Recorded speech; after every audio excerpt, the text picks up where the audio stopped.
Good day, I'm Rocky, also known as Neotoxo, Neotoxo 54, and other various nefarious monikers by friend and foe. Today, I am going to do a review on the Zathog RDA. Okay, now for the up close and personal. The tin that the Zathog comes in has this cute little caricature of Morten Oen on the top.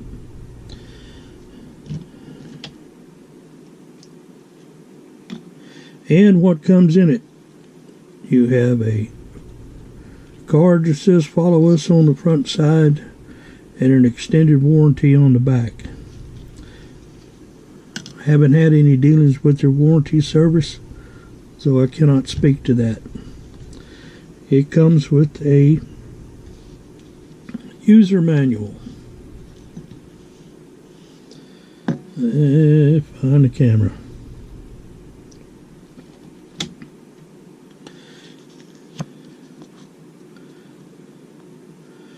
It shows their preferred airflow and their preferred coil placement. Personally, I think this illustration shows the coils a bit low, and we'll talk about that in a little bit. A couple of pictures of the coils installed, and a suggestion that you dam off the sides in the juice well to help control the airflow. I do not do that. Not saying it doesn't work well, but I just choose not to waste the extra cotton.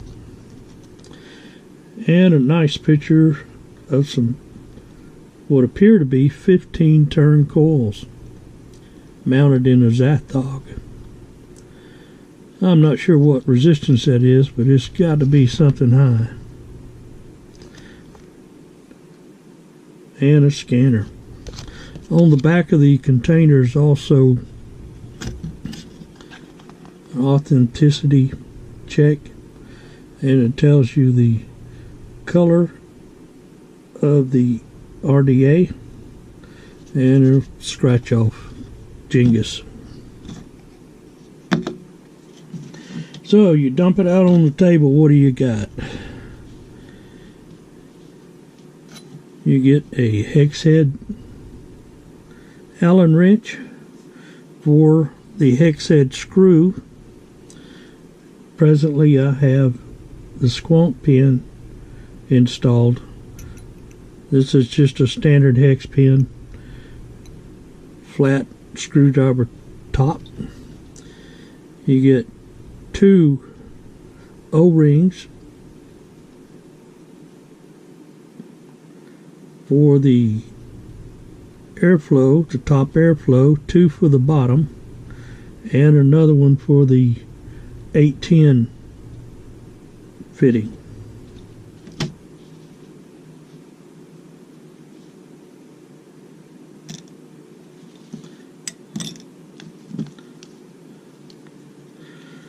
Now notice here I have 2 extra ones. That being because I changed the seals out first thing to a smaller seal on the top of both the airflow adjuster and the top cap on the main deck, because it was very tight to get off. Also in the spares you'll have a 510 adapter, the infamous blue screwdriver, flathead screwdriver, and additional grubs, flathead grubs, for the deck to hold the coil legs in, and also to hold the top plate of the deck that separates air and also guides the airflow from the side into the deck onto the coils. and this ceramic plate that goes between the section that guides airflow for the coils and separates it from the bottom of the deck and the positive and negative sides of the deck.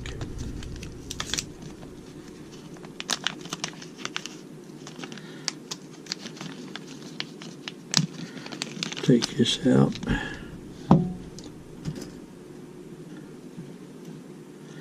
And it's a good thing they did this, because as you can see here, this one has some cracks in it. It didn't come that way. I cracked this thing wrestling the top cap off of the RDA because the seals were dry and extremely hard to get off. I did repair it. I put it on a good flat slick surface and put a little bit of super glue on it, and now it has become the spare in case something happens to the other one. They are quite fragile, but I do understand, best as I can determine, why they went with ceramic material.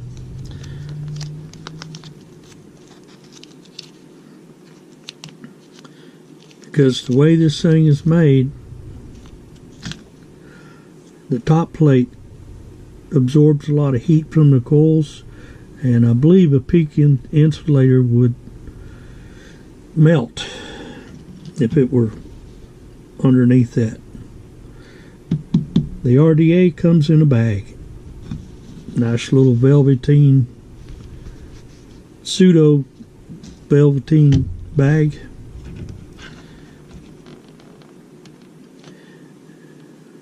Now let's move on to the RDA itself. Here's the RDA. I took it off of my mod, put it on here, and I've already pulled the cap off and just set it back in place for the most part, to keep from having to wrestle with it, take up time doing that in the middle of the video. Presently there's a build in it. 0.2 ohm build, and a fresh battery in my 510 tab. Now you can see the dual coils. These are 4mm dual coils in here. It takes a bit for them to ramp up, but it does produce quite a bit of vapor, and the flavor is very good. This is not the top cap or the drip tip that came with this. I changed it out. The Delrin drip tip that came in it is an 810, but it was quite loose fitting, and if you pick the addy up by it, it would slip out. So I had some extra ones laying around. Not sure what this came off of, but it fits very well, and I like it. You'll see in the top tip, top of the cap, a big thick O-ring to hold the 810 in, and a conical shape going down into the chamber. I suppose that helps some with spit back and also funneling the air up through the drip tip. Right below that is the airflow adjustment ring. Ring has a nice size hole in it, and we could take a gander at that.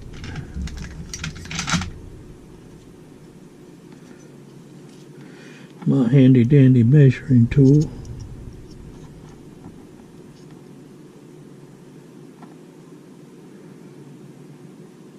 You can see that looks about like 8mm by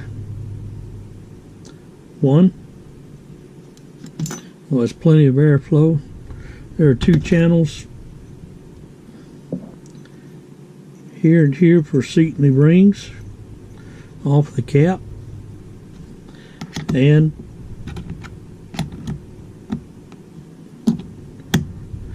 It is fully adjustable all the way around. You can close off the airflow.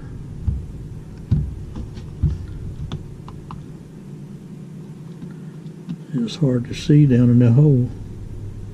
That's fully open. That's fully closed.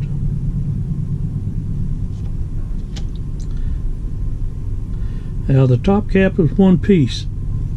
So when you put it on the deck, this hole is lined up with this hole that provides air to the bottom side of the coils. Then those two are lined up. This is the only part that's independent. The bottom airflow can be turned and block off air, but when it goes on, you have to line it up yourself. There are no indentations to lock this into place. Take off the top cap and take a look down inside. See a nice conical shape. The upper airflow comes in here. It's directly down to each coil. And you'll see on the deck itself there's a dam that separates these two. Machining on this is very good. I don't see any problems with it. It's nice and slick. And take note of this rim around the inside. When you set your addy down onto the deck, or the top cap down onto the deck, this is what engages and stops it. So let me talk about that right now. Here's the deck. Dual coils split by a dam in the middle, and these edges are what hit the stops of that ridge on the inside of the top cap.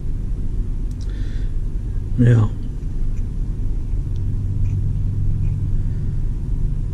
I'm going to pull this out anyway, so we'll fold back this cotton and take a look inside. This piece here is all one solid piece. It's held in by two screws, one on each end here and right here. And I'll take this apart here in a moment and show you. The other two screws that you see down on these holes are for blocking down or clamping down the coil legs. This is your ceramic insulator. When this is installed and those screws are tightened on the sides, there is no pressure within the deck on that ceramic plate. However, because the seals are rather tight, if you press down the deck, push too hard, you can cause it to flex on either end here and put pressure on that ceramic plate and crack it. The solution to that, my solution to it, is when you put on the top cap, align a small hole right down here to the center screw that holds the top of that deck together. That puts the airflow in line where it should be. And rather than push down here, come around to the sides and wiggle it back and forth into place until it stops. Then you can spin it and get it adjusted.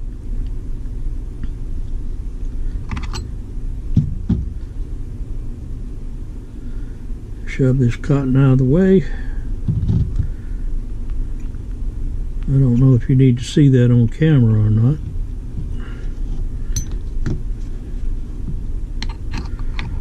Place your top cap here.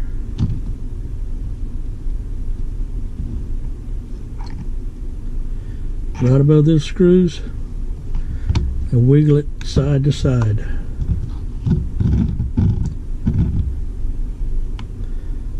And that will seat it down onto the addy.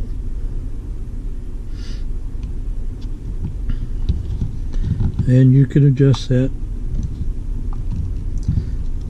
quite difficultly because of the tightness of the seals.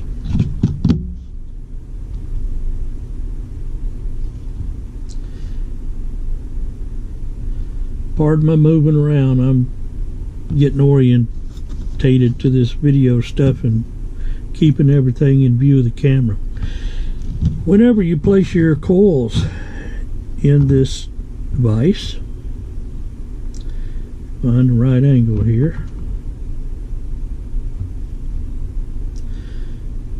do not get them above the edges.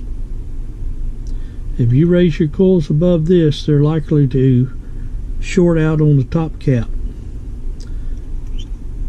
The center dam that separates the two, I reckon you'd call them inner chambers, is a good measure for the top of a coil, or straight across the top, no higher than that.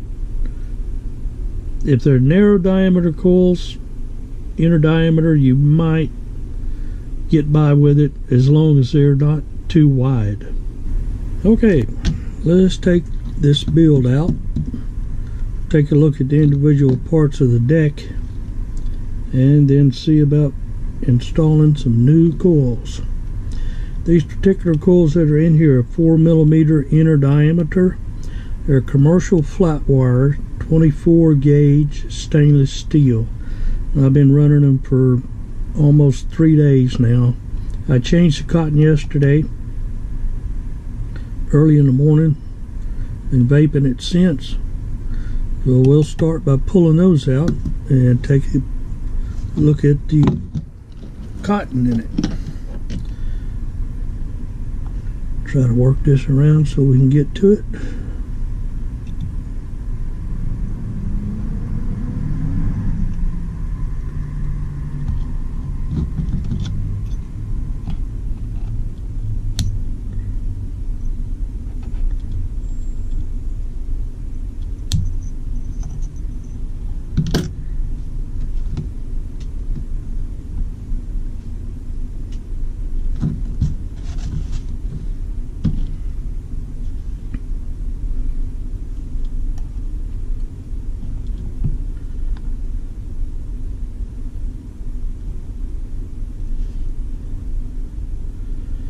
Now that looks pretty good. The only charring that you see is from the juice, and that's towards the edges of the coil. Probably from me playing with the wattage and the voltage, trying to crank it up to see how high it could go. That one looks even better. A little bit on the bottom.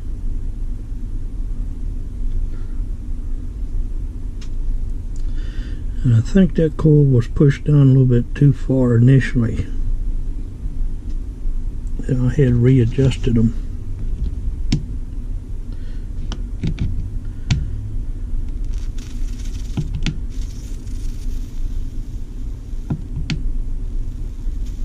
There we go. Clean them off a bit, as I will save these coils and use them someplace else. Alright, taking the coils out through the bottom, tilt it that way. You're going to notice these are not flathead screws. I know the flathead screws that came in this were M3 by 4 millimeter grub screws, and the center screw for the deck was an M3 by 3 millimeter flathead. I don't care for them. I find that flathead screws that deep in the hole are hard to work with, so I changed them out. What I put in for tightening down the coil legs are M3 by 5 millimeter. A little bit longer, but the reason I did that was because I found that with the little 4 millimeter coil screw, and I backed it out too far to what I thought it should be, and sometimes it fell out, and the little goobers hit the floor, and they're hard to find. And you can see that has quite a bit of length on the legs. Take a quick measurement to show you what that is.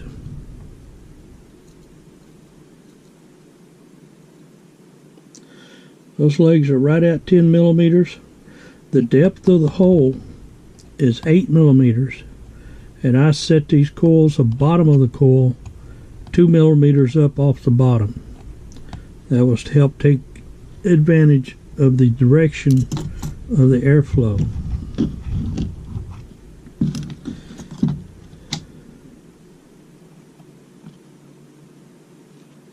Also, take a look at how I bent the legs. One leg comes off pretty much straight, the other is bent down and out, so they come off on one side. Doing that whenever I set the coils into place, for the most part pushed them right dead center of that well and where they should be. Only process in was moving them up and down and back and forth a little bit.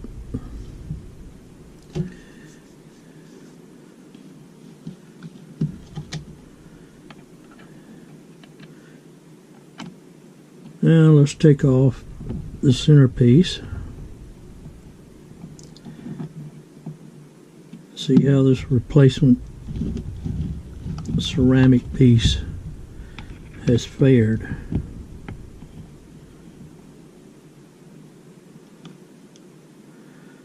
I'll keep this in camera pretty soon.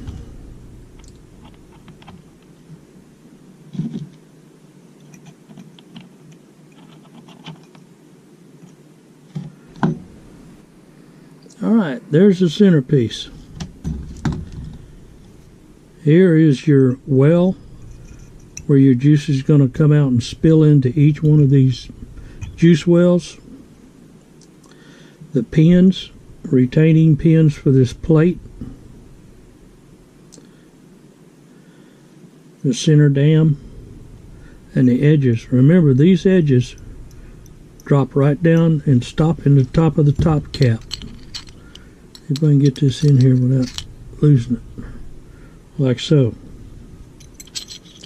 When you put the top cap on and spin it, if you hear it rubbing, then that's as far down as it's going to go.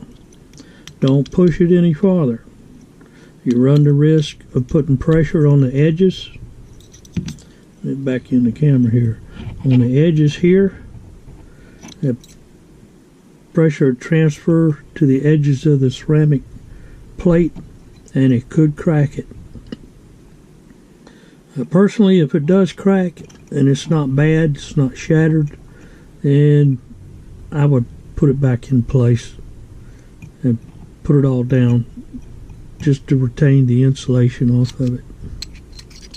But that's me. And the piece of ceramic. These raised edges go up.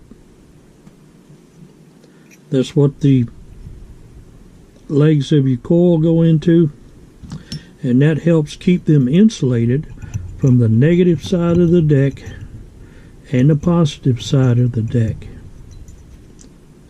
This piece is all negative because it's held in by screws on the negative portion of the deck. Alright, pardon the transitions, I stop and start so that I can clean parts as I go and maintain some continuity about this whole thing. Alright, this entire deck, this thing is a hefty dude. It is huge.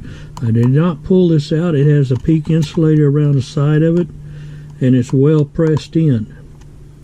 So, you know, that's not messing with it. Depth of the wells,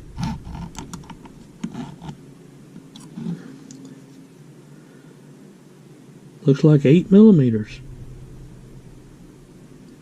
That's interesting because the depth of these holes is 8 millimeters. Actually 6 millimeters. I shouldn't say that because the top of the insulator, these are 2 millimeters high, and the coil leg, if you stick a piece of wire in here, cut it flush and pull it out and measure it, it'll be 8 millimeters. So coil legs to get you 2 millimeters above the build deck need to be 10 millimeters to the bottom of the coil. So make sure you consider that. Else you'll cut them too short, or you cut them too long, and you'll be wrestling with them. I prefer to trim coil leads, and sometimes even wick a coil before I install it. If you look down the center here, you'll see where the squonk pin comes in through the positive side and will flow out again through these channels out into the juice wells. When you put a build in here and you set your cotton in, initially after wetting it, you may want to come in and move the cotton away from that section so the juice will spill directly into here. Now I'm going to take the squonk pin out, put back in the standard pin because I want to run it as an RDA when we go back up top after building it. What's nice about this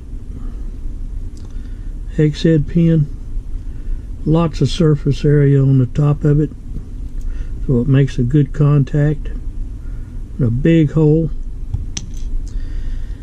I don't know if you could over squonk this or not. I've tried, and with a full bottle, I think it was a 7 or 8 mil bottle, I mashed it until it collapsed the sides and it still didn't come out the side. Filled up the juice well and flooded over the coils, but the edges are so high it's hard to measure, hard to determine exactly how much is there. Nice peak insulator underneath the bottom. This is one of the things I like about this. You can change it out from squonk to RDA, and you really don't have to take it all apart. If you got a build in there and you want to swap it over and put it on a squonker, just turn it upside down and take the pin out. Because doing so is not going to interfere with your build at all.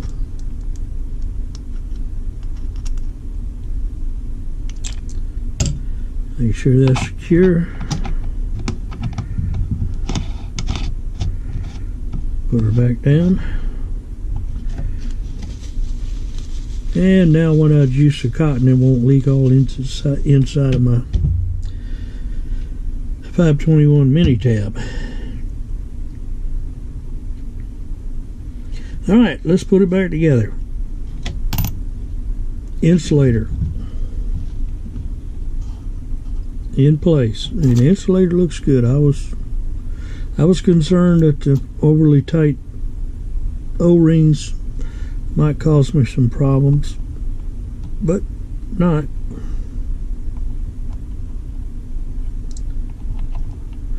I need my watchmaker glasses on to do this. And the screws, all the grub screws I replaced are, turn this around, right side up, and you read this, are 1.5 millimeter hex head.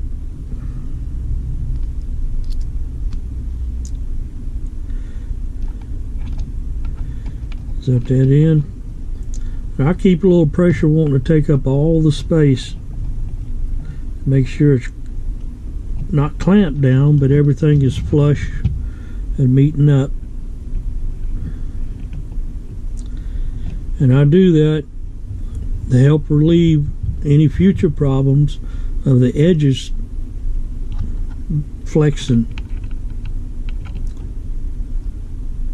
Just me being anal retentive.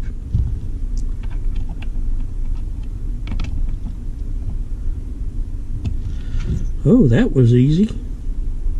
Now all we got to do is make some coils. Alright, took a break, built some coils. I built two 6x5 NI80 22 gauge hammered flat wire coils. Again, leave one leg straight, like so. The other one, I'll get this right in a minute. I bend 90 degrees. Here, cut to 10 millimeters long from the base. And let's see, you drop them in here.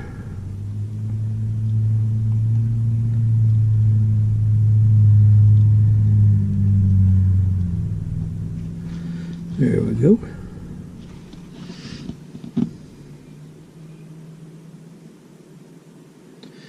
Almost perfect, except for moving around a bit. Cinch that rascal down.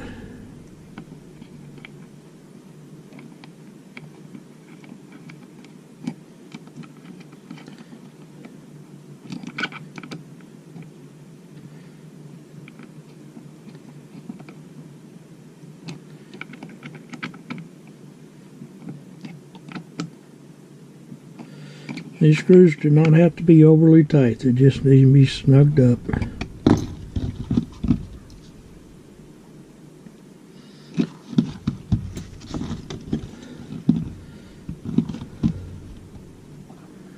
Hit this a bit, yep.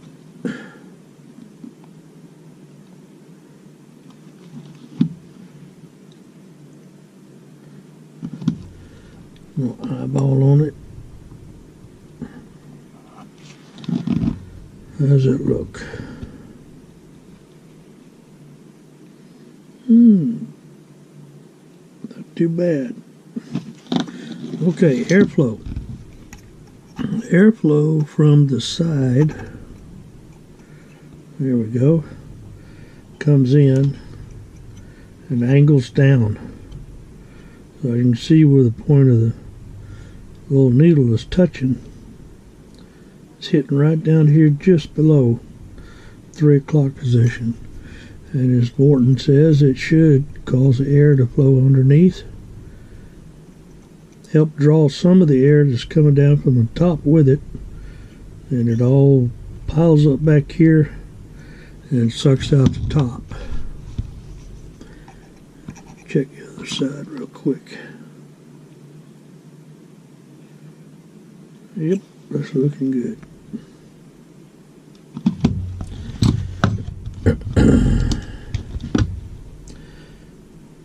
Dual coils, 19.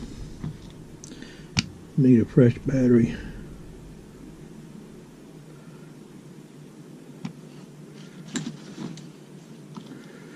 Oh, what's with this coil? It wants to little dead spot in it. Yeah.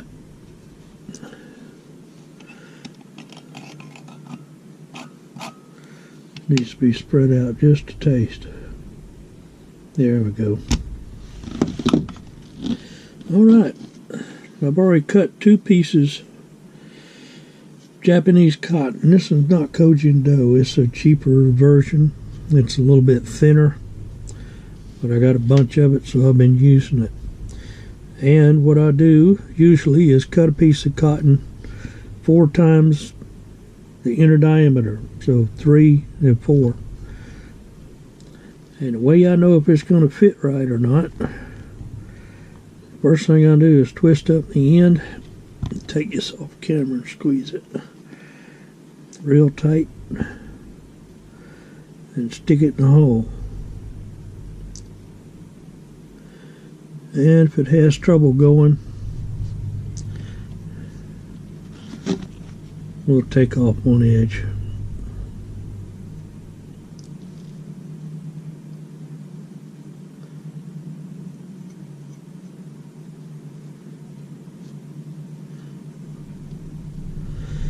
I'll also do that and wick a little bit lighter for hotter coils, so the juice will wick a little bit quicker.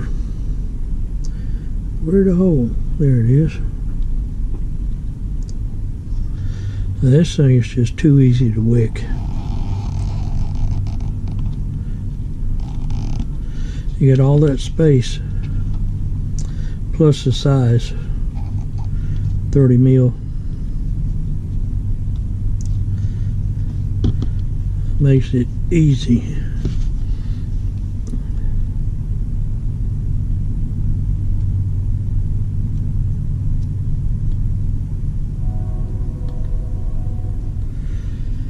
We'll peel off another piece, twist it up good and tight.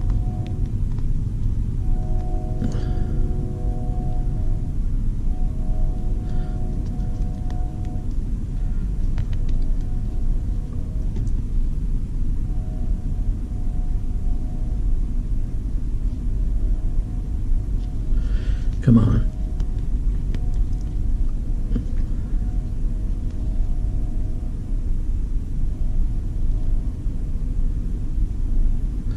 That's the hardest part, is finding the hole while you're looking at it from a weird angle. Might better turn that off.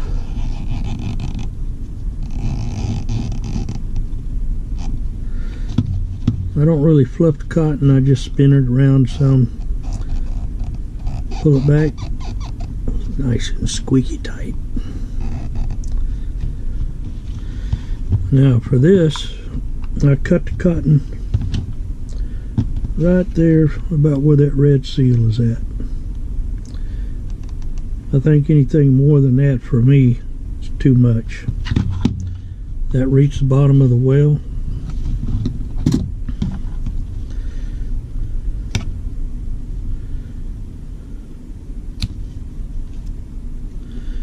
And let's see, other side.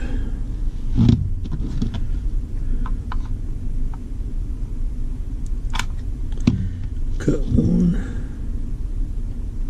cut 2. Now we're ready to stuff them. Again, whenever you stuff this cotton, once it's wet, you want to come back and separate it a bit. Give it a place for that juice to fall down into.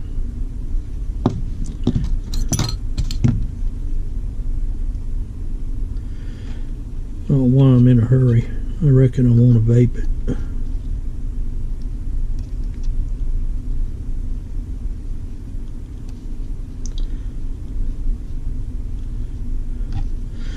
Actually, I want to see how mad these coils are from having a wire bead on them. You know, 80's some good stuff. It ramps up fast enough by itself when it's round. But you go beating on it, that makes it angry.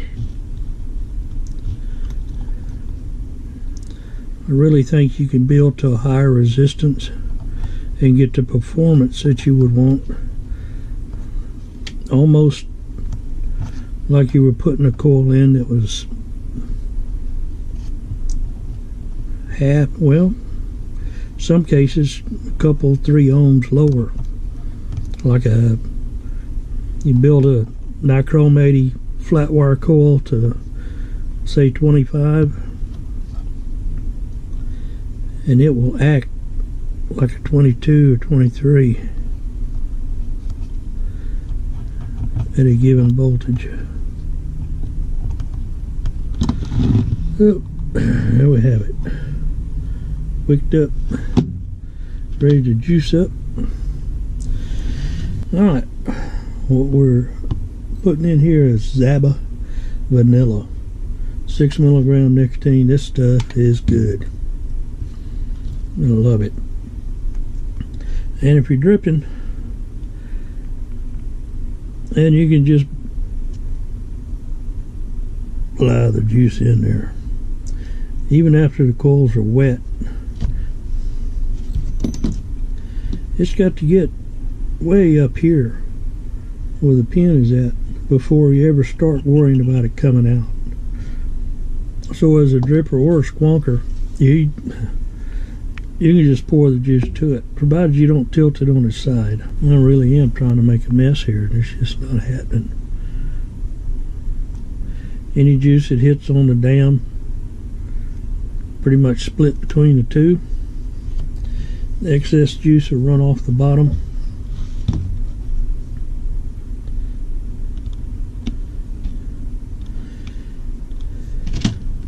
If we get, nope, still 19.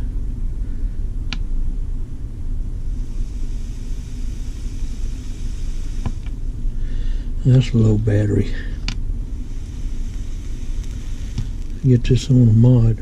That smells good. Okay, let that soak for a little bit, and I'll put the cap back on it and find a mod to hang it on, and we'll vape it a bit and finish this up.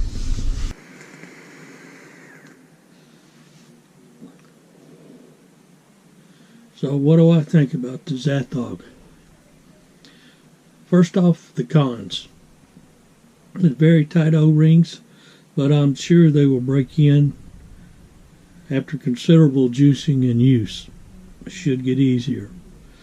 The drip tip is secure, but it's not tight, so it'll pop off easily if you try to pick up the addy and such by the drip tip. Most other 810s will fit, but they're about the same fit. They're not super tight, but they're not going to just fall off. Flathead grub screws.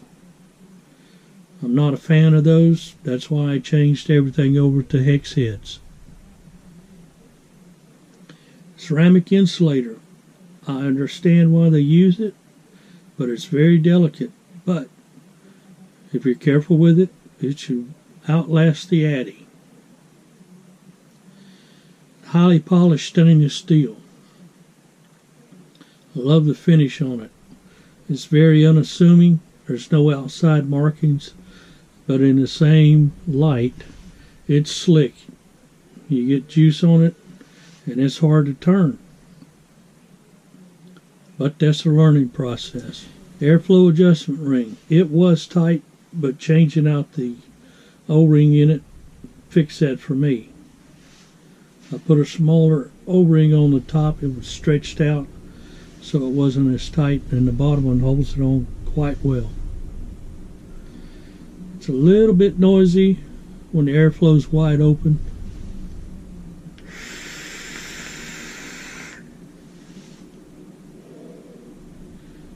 But the cloud production and the flavor is very good. I'm proud to own it. If I lost it, I'd go get another one.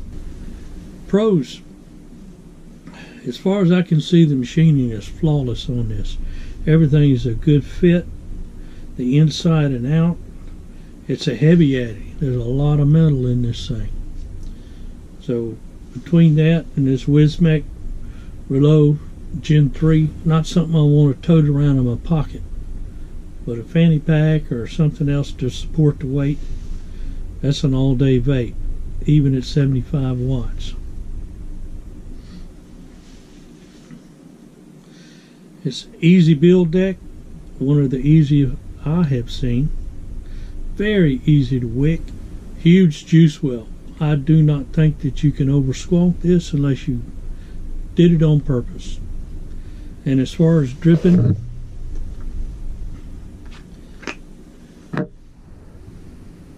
when I can turn up a bottle and just squirt it in there and it don't run out the sides, that's a plus for me. With the top airflow wide open and the bottom flow open, it is a somewhat restricted lung hit. Close off the top and it becomes a loose mouth to lung, a little bit less than a Haku, Phenom, or Cruiser. It comes with a 510 drip tip adapter. As you've seen, it's easy to disassemble and clean. And again, the flavor, no complaints about the flavor.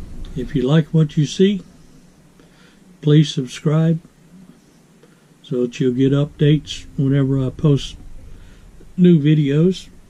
I plan on doing several more. And for you keyboard warriors, no drama here. You're wasting your time. Save your bandwidth. Use it somewhere else. So that's it. That's all I have. I hope you enjoyed it. I hope you learned something from it. If you have questions, please ask. I'll try to answer as many as I can. What I don't know, I'll try to find out. So, in the end, it's my lie, and I'll tell it any way I choose. Cthulhu Mod and Morten Oen's collaboration, the Zathog RDA/RSA.